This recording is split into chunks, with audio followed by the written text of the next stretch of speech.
The video didn't come up in time. What's going on, people? Oh my days. Yeah, you know what it is. It is Thursday night, and Thursday is the new Friday, and I'm here for it.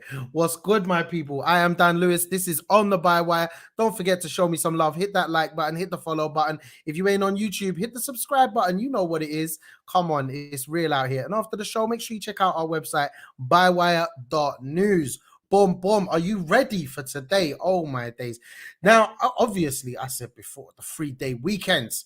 Yes, this is the new Friday. It is alive and I am living it, people. Yes, the very cool people from Autonomy who put together a positive report on the 4-day week and encouraged the former Labour leadership to add it as a policy in their 2019 manifesto are in the house. Yes, they are right here, bro. Well, they're in the studio, innit? The online studio. You know what it is. But yeah, we got the guy, the one and only Will Stronge. He will be joining us shortly to talk more about the 4-day week and exactly what it is Autonomy get up to. Now, quick update before we get on with things, because it definitely will have an impact on today's show. Obviously, I mentioned to you guys earlier, man's on day 3 of being vaccinated. And from my experience, you know what? I've got to say this, innit? I understand people's hesitation in getting the vaccine or even unwillingness to do so. Like, I'm privileged in how I work and I have fantastic employers or people that I work with, all of that kind of stuff. I'm able to manage my time. But I've been nearly useless over the last 3 days, mostly in bed, asleep, and going through all kinds of temperatures, aches, and pains. It's mad, honestly. Like right now, I'm feeling a bit dizzy, bruv. But it's cool, it's calm. Don't worry. I got some water. I got people nearby. It's all gravy. And I got the love from you guys. You guys going to show me some love on them likes and that, yeah? Come on. Now, apologies if you don't get the usual hype from me in today's show, but the show must go on and just allow me on this one. You get me? I'm sure I'll be back to normal on Monday. But back to what I was saying before about the vaccine and understanding people's hesitations. The Tories will say, you know, this is why you have sick pay. But let's be honest, most young people are in precarious employment and are also often in transient employment in like the jobs that they're doing. And we need to appreciate that people are in these situations. It doesn't matter, you know, there's a lot of people who are in probationary periods, especially when you're early on in your working life. You know, you're not going to have the kind of sick pay that you normally get. And over the last year, many people from a wide range of age groups will have had to, for one reason or another, take time off work, whether they wanted to or not. And they might have had to take more time off for other reasons. And people are less likely to want to take time off work, especially for shorter periods of time. Now, for people who are self-employed, time off is rarely an option. When you take time off, that means you're taking time off bringing money into the house. And when you got bills to be paid, bills don't stop because you're taking time off work. And we're seeing cases in the UK going down at the same time. The focus has been very much on regards to who gets affected by COVID, the vulnerable and elderly. So the government and other authorities think that young people are dumb, and they're really not. And what they're trying to do is they're trying to enforce this whole vaccine stuff onto young people. But after a year of U-turns on policies and a lot of young people not actually being in favor of the government, just look at their voting intentions, putting on dead festivals and talking about offering free fast food as encouragement to get vaccinated in a van with a hashtag on the side of it. I get their hesitance. I get it. The government have an uphill battle to get young people vaccinated and have seriously gone about all of this the wrong way. I don't have the answers because I'm not an elected politician. What I am is a presenter journalist, and I listen to people. I watch what's going on and I learn. There has been so much disinformation about the vaccine, and surprisingly, social media companies have actually done more to correct that information than I think the government have. The problem is that the government don't actually seem to be bothered. But if you are bothered, go and do something about it. Start finding the facts and having conversations, listening to people, and make a difference. Not just on vaccines, but everything. Because this government make things happen when they want to. HS2 is happening. More repairs to Buckingham Palace are happening. The police and courts bill is happening. Repairs to Parliament, they're happening. It's long been time for people to start taking things into their own hands, which is why I'm so excited to have Autonomy on the show later on today, because that's exactly what some of what they've done. They've started to see areas where we can make change, and they're taking it into their hands, and they're proving that these things can work. Now, one thing I will say is that I was hesitant about getting the vaccine, and I said I'd wait. I said I don't like big medical companies. I don't trust the government. But after a lot of listening to other people on both sides of the argument, and also finding information available from verified websites and sources, I made my decision. Anyway, let's get on with the thing, man. What has been going on today? Woo! More COVID news. Quarantine for fully vaccinated people traveling to England and Scotland from France on a return journey will be scrapped. Another U-turn. Go figure. This time on a rule that had infuriated French politicians and thrown millions of holidays into confusion. As many people struggled into the post-lockdown world, the people who are not struggling, including banks, big pharma companies, and fossil fuel companies, Labour MP this week, John Trickett, has said to this news that after we see more pay freezes on their way and energy prices set to climb 13%, there are two Britons, ours and theirs.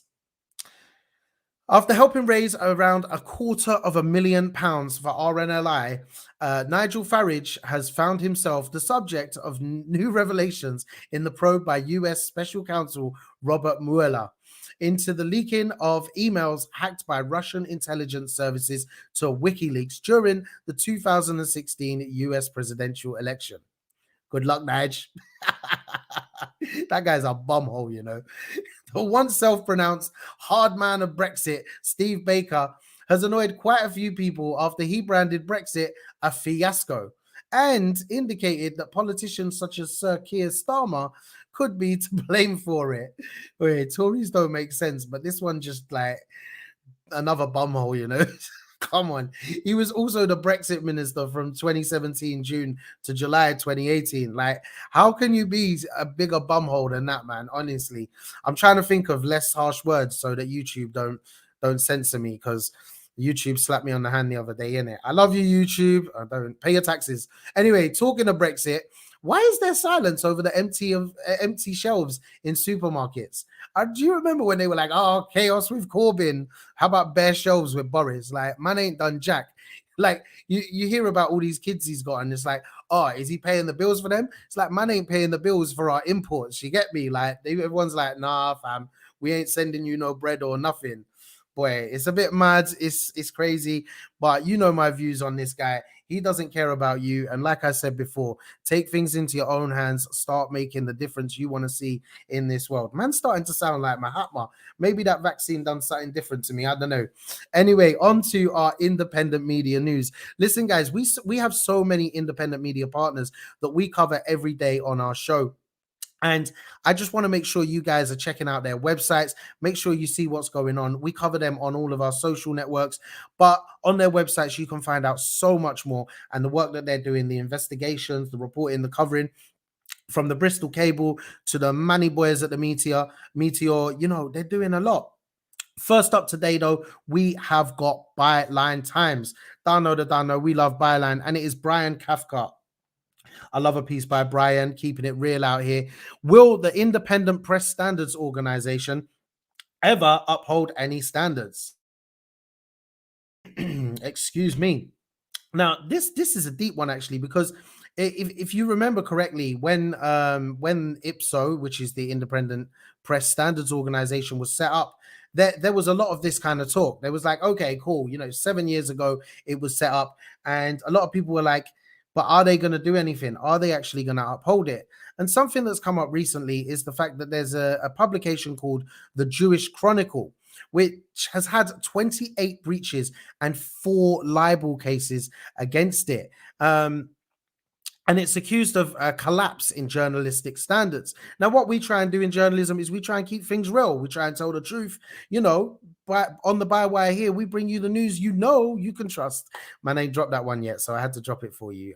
See you people. Anyway, listen, after 7 years of Ipso being around, Brian is basically saying here that they need to take some action and they need to do something. Now, it's set up as a complaints body that was after the whole Leveson situation. It came out of the Leveson recommendations. If you don't know about Leveson, check out our previous episode where we were talking about that. We had Hacktoff come and speak a little bit about it and what was going on there. And Ipso have not actually done anything as to what they were saying. It's very interesting. When you read the article, you learn a lot more about exactly the types of wordings that Ipso have used. For example, when you look at the reasons for which they will investigate or take up an investigation in an organization, instead of saying it will be because of this or this, they say it will be this and this. So they're making it as hard as possible for them to actually have to do any work.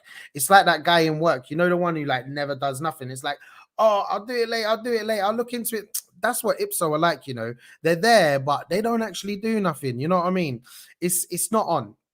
Now, Lord Guy Black of the Telegraph and Paul Dacre of the Mail formed the claim. They formed the claim that they have rigorous powers of investigation, and with them the ability to impose heavy fines. But the fines aren't permitted without the investigation. So if the investigations aren't happening, how do we get the fines actually put into place?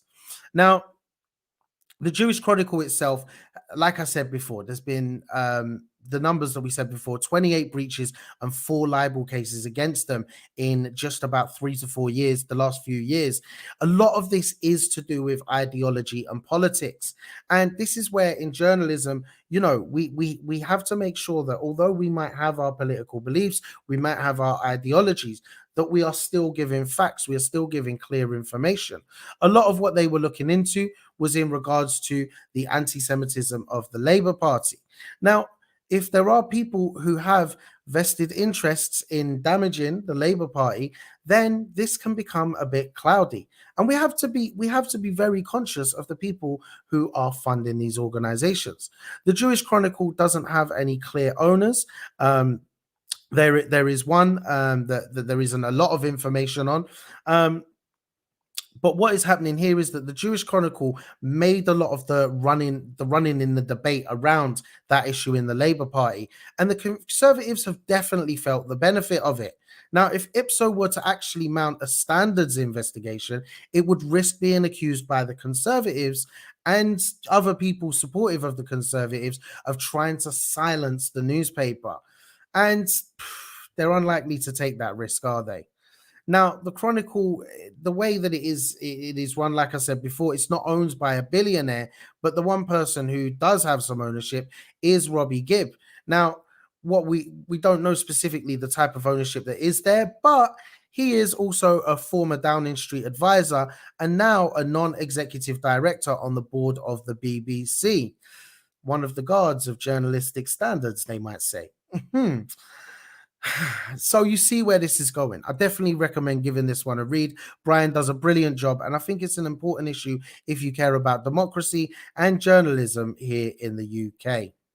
Now, moving on over to our friends at the Canary.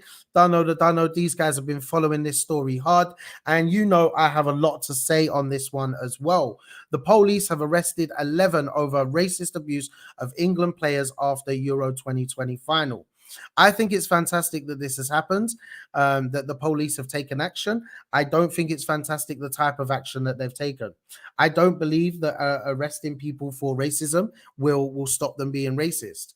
It's like saying you're bad, then they're going to get locked away or whatever happens to them. They're going to get fined and they're going to continue doing it because it makes them more angry. Education is the key to dealing with a lot of these issues. We've got to look into why these people have committed these crimes, why they've sent out these racist tweets or posts on the internet, and then we've got to understand what is the way in which we resolve these issues that occur. Obviously, as you guys know, the England players, after the Black England players who missed penalties at the finals of the Euros, received unbelievable amount of racist abuse. I say unbelievable, but most of us who aren't white, we expected it. Like, I was with my friend and he literally sat us down and he said, like, listen fam, when we go outside now, expect problems. And we decided to stay in. We weren't going to go out. Like, we was like, do you know what? Yeah, let's stay in. And straight away we saw it. You know what I mean? But what's interesting is that the police, they've got a special unit, the football complaints unit or football investigations unit, and they've given out the numbers here. There's like 600 complaints have been made. There's 600 reports from individuals, charities, and clubs, and out of that, obviously, 11 arrests have been made. So far, they've got 207 of them were criminal in nature, and 34 accounts identified as being in the UK. So the ones that aren't in the UK, they've sent it to those countries, and those countries will deal with it.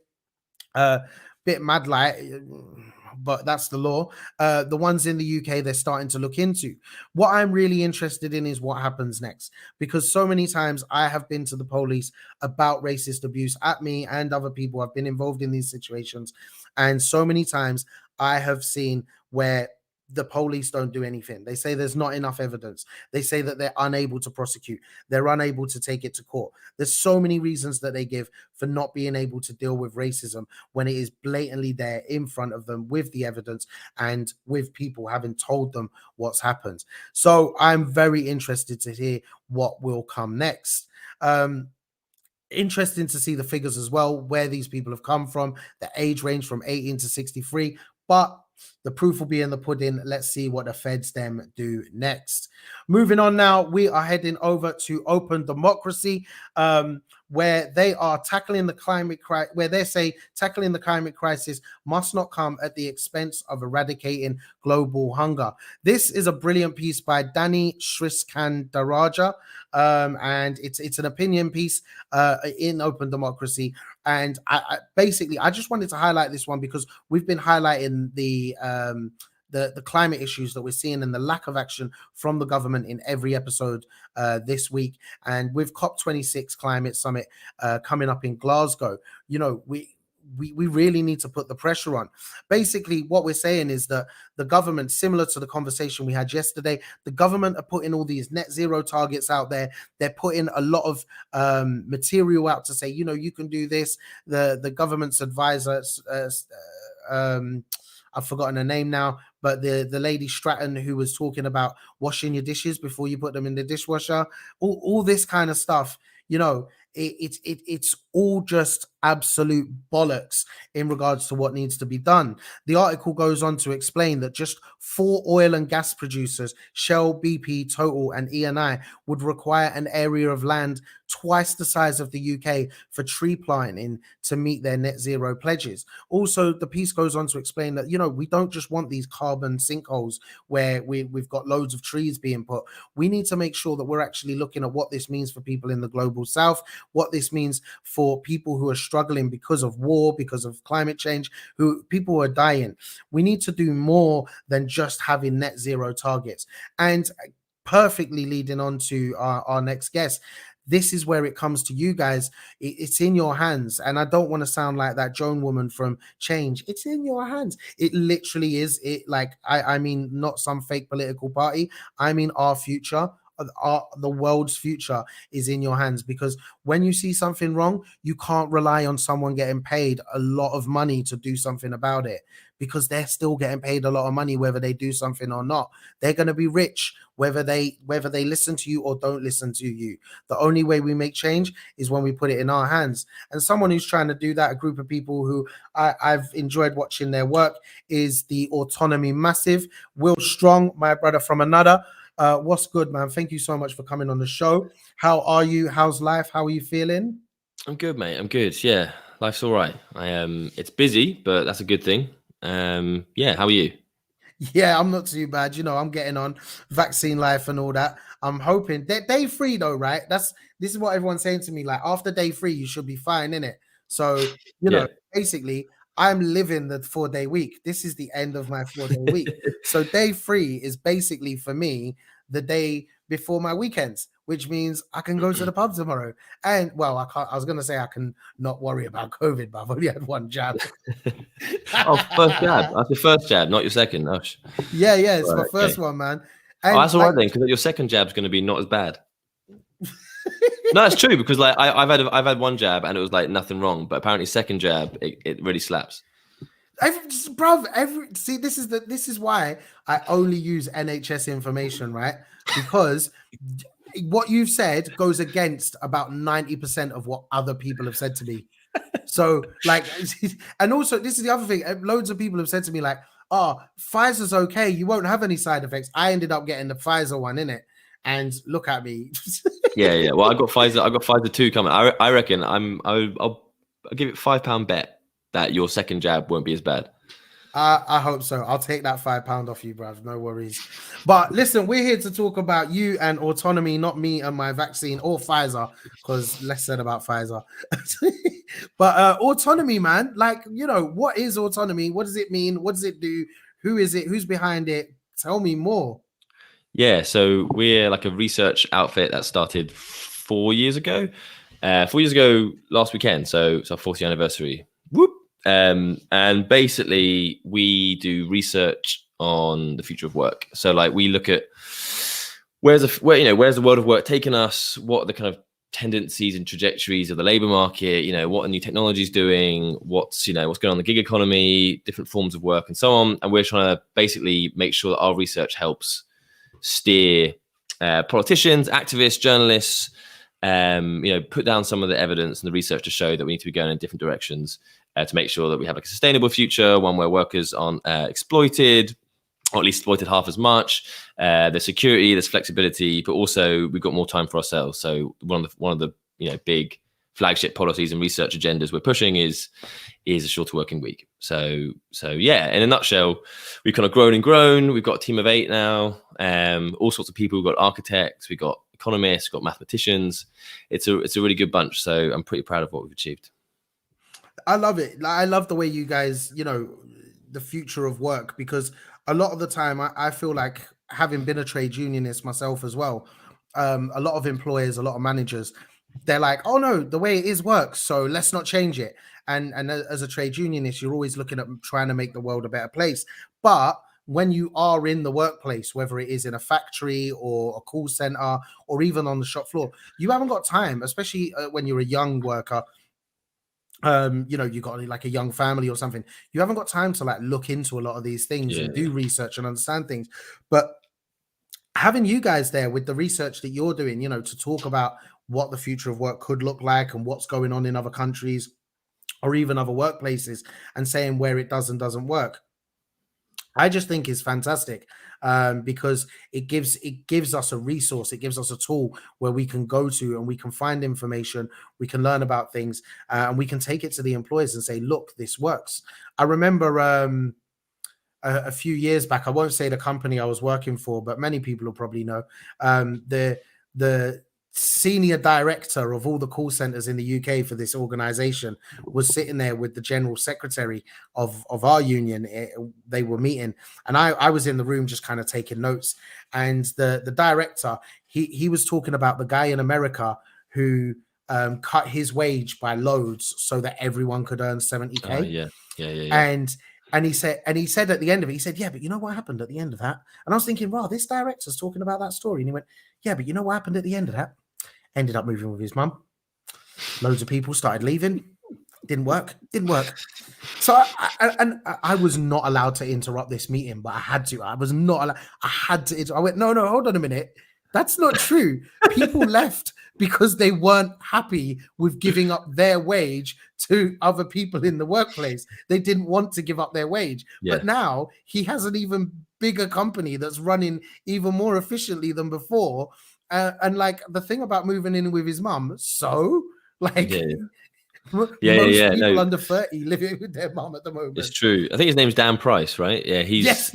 Yeah. He's become more active, and like he's more. He celebrates that. He doesn't look back on that decision at all, and like he's become a bit of a spokesperson against billionaires and millionaires and so on. He's like, look, it doesn't have to be that way. It's quite useful to have someone like that around, Definitely. This is the point though, with these kind of managers and stuff, they will just do this stuff. You know what I mean? They'll just make things up to the workers because they know they've got loads of money.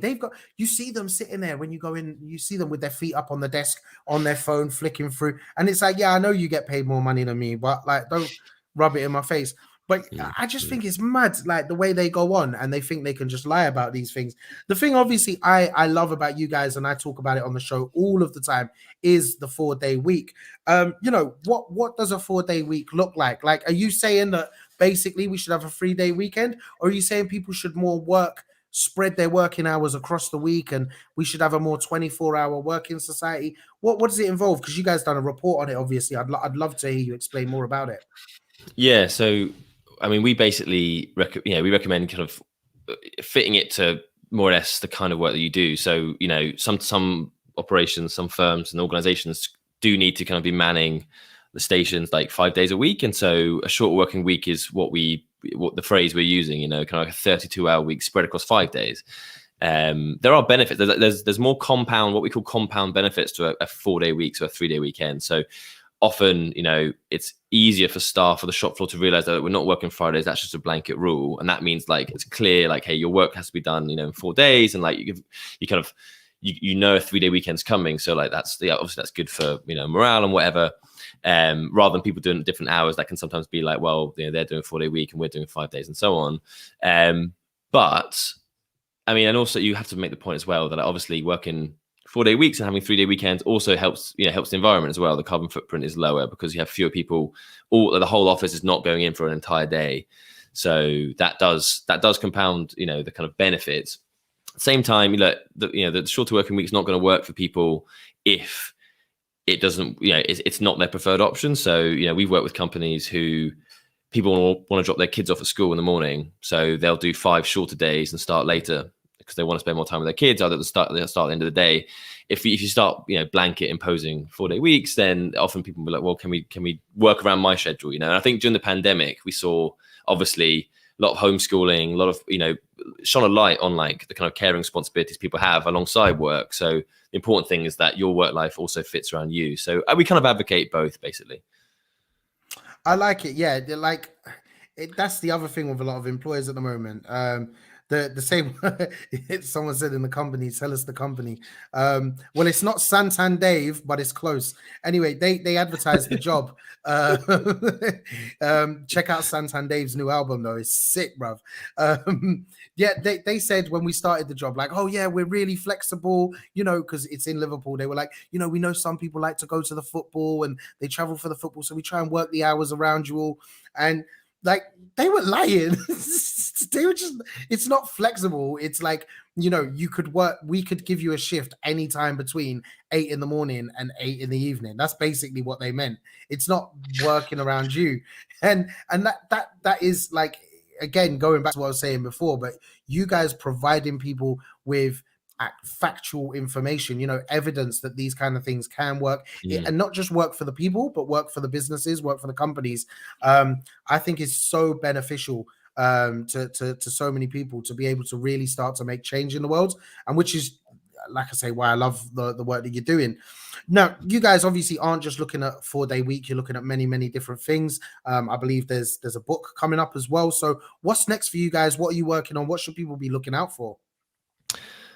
Cheers. Well, first of all, thanks for the kind words. I appreciate that. Like, our work's cutting through. It's nice to hear always. So I guess, well, we've got the World Transform Conference coming up. So we're going to be running a session there. That's in Brighton. We're going to be a session there. We're going to have a little stall. We're going to have some giveaways. So we're going to have create a nice little pamphlet with a few articles and a few kind of, like a nicely designed little leaflet. It might have some other merch. You know, Autonomy's grown a lot in the last year. So we want to kind of like engage with some of our audience. We have a, you know, good supporters list now. And so I think we want to make sure that we like meet these people. It's always great to meet people who enjoy our work and so on.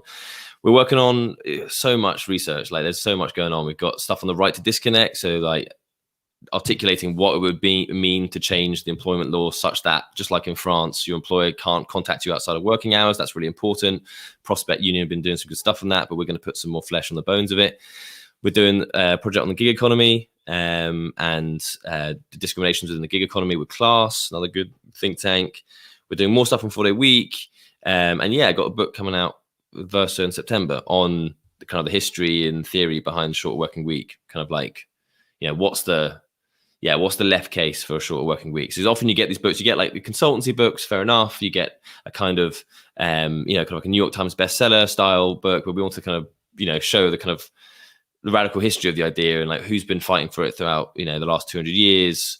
How did it come about that we got a weekend, and what could the future look like and why we should be demanding this. So yeah, lots on, and yeah, I hope it all comes out. Do you guys work alongside a lot of trade unions and stuff as well? Like, which are the unions that you're working with, or can you say, if you've got any work ongoing with any at the moment? So I would say go check out. We just finished a project with PCS Scotland, where we work with. We kind of surveyed over 2,000 of their workers. We ran workshops and interviews with over 100 of trade union members and non-trade union members who work in Scottish government, asking about shorter working hours. What would it mean for them personally? How would it affect their work? What are they worried about? Should you move to short working hours? And we just published a report about 4 days ago. So it's just on our site now. Made a lot of press in Scotland. It's starting these conversations around short working week in Scotland. So really heating up the conversation there. So we work with PCS there. One of our first funders, our core funders, is CWU. So shout out to CWU. They're always kind of, always interested in the future of work, always kind of at the forefront of union interest in our work and in general in the topic. So I think they should get a lot of credit. And we've also PCS, not just the Scotland PCS, but generally PCS, we've been in conversations with as well, interested in around the future of welfare. Like, what's the future of welfare? Because obviously less staff work in job centres, and it's not, the system itself is not a great system. And so if you're delivering that as well, it can be, it's not a nice environment to work in. So I think engaging with the workers in these spaces is really, really important. So yeah, working with trade unions is a big part of what we do. I love all of this, what you're talking about, and so much more of this conversation needs to be had in so many more environments, not just on lefty chat shows with me. But I think people need to be having these conversations in the workplace, in the pub. I can't wait to go to the pub. When I get better, I'm going to the pub. But yeah, in so many places, people need to have these conversations. So thank you guys for doing this. When a new book comes up, holler at your boy. We'll do a little promo thing. I'll make sure I buy it. I'll do some Instagram photos. I get like 5 likes on my Instagram photos, bro. Come on, check me out. I might even do a TikTok for you. Sometimes my daughter likes it, which means I get 3 likes on TikTok. Whoa, it's mad. Whoa. Will, thank you so much. Send my love to all of the team. Hopefully Cheers, I will see you at TWT in September. Peace and love, brother. Cheers, mate. Thank you. I love them guys. They do some sick work, as you heard right there. You know what I mean? These are the kind of things that we should be talking about, in my opinion. I think that the world of work needs to change. We've proved that in the last 18 months of how easily companies can adapt. And so many times people have asked their workplaces to adapt to suit them, and the workplaces say, oh, we can't. But how quick, how easy was it for workplaces to adapt during the coronavirus pandemic? So let's start to see some better changes that are in favor of the people, in favor of the environment, and in favor of our pockets, really. Because at the end of the day, while we work, they earn way more money than we do. And I think that needs to change soon, people. Trust me. Listen, apologies tonight. I've not been my normal hype self, but I will be back in business and doing the bad man thing like you guys love on Monday. I will fill myself up with loads of vitamin C, and hopefully there'll be some sunshine too. But listen, guys, keep it real this weekend. Make sure you hit up our website, bywire.news. In the meantime, like, follow, subscribe, share. Don't know. Keep it with the news you can trust. I'm Dan Lewis. This is On the Bywire. Peace.